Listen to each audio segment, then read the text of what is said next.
Continuing now with our lead story, extreme vetting to prevent terrorism in the USA. As you may know, 6 people are dead, 17 others hurt after a college student allegedly shot up a mosque in Quebec, Canada. Prime Minister Trudeau calling it a terrorist attack on Muslims. And there's no question the specter of terror is worldwide.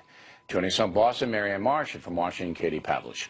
The key to this executive order on certain geographical areas to the USA, Katie, is Mr. Trump's opinion of Europe and what has happened in Europe with the flood of refugees, many from Syria, into those countries, and all of the social problems that have developed, quickly developed. He's basically saying that's not going to happen on my watch, and I'm going to shut this thing down before it even starts to happen. That's what I think is behind it. What say you?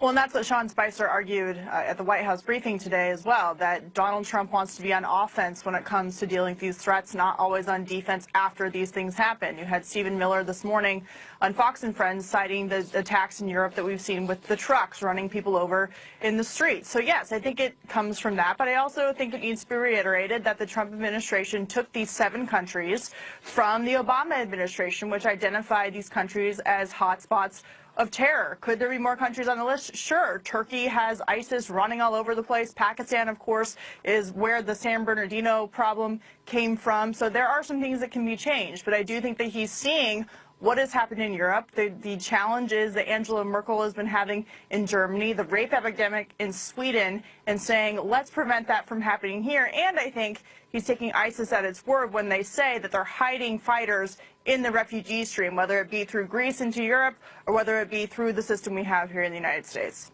All right. Now, Marianne, I don't think that Donald Trump cares about the demonstrations, and I think he believes it actually helps him because people are going to get fed up with it, everything he does, and here we come out to the streets again, and that'll drive maybe non-political people or middle people over to his camp.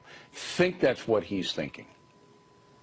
You're probably right, but that's pretty short-sighted and too political, and that's the problem. He's more interested in keeping a campaign promise than he is protecting national security. In the haste in a poorly conceived, poorly executed plan that didn't have to be done this weekend, and you combine that with his campaign rhetoric on race and especially religion, specifically to Muslims, that's why everyone believes this ban is not temporary. They think it'll be much longer, if not permanent. They don't believe it's not targeted at Muslims based on this program and what he said during the campaign. So that has undercut everything. And when you go back to your talking points, Bill, he really didn't do one thing. Marianne, he did.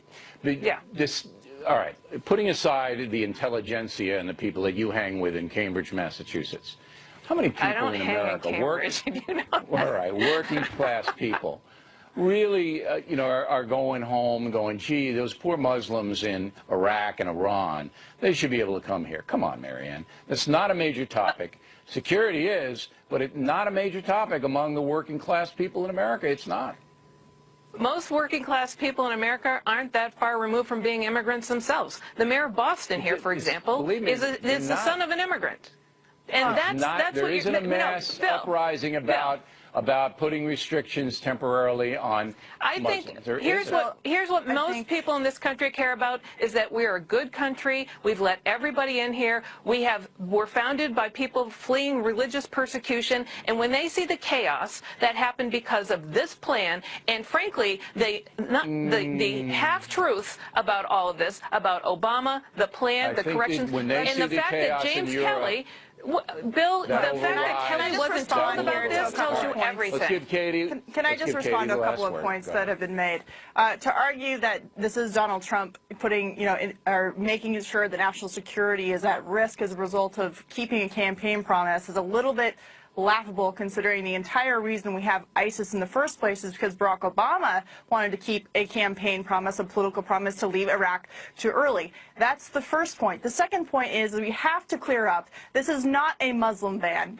There are Christians in Iraq, Syria, Libya, a number of these countries that are on the list that the State Department under Barack Obama declared are under genocide from ISIS. And guess what? As Christian refugees or Yazidi refugees, they were also turned away last week. So this is a blanket ban. But this is not a Muslim ban.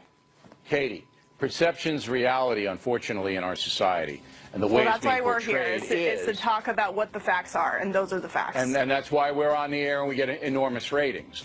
But across the country, a lot of people are buying into that. But I got to go. It's not true. But if the last point, Bill. If this Trump, was really about I national can't. security, Kelly would have been briefed on it, and he was not. All right. The Muslim outreach is what the Trump administration needs to do now.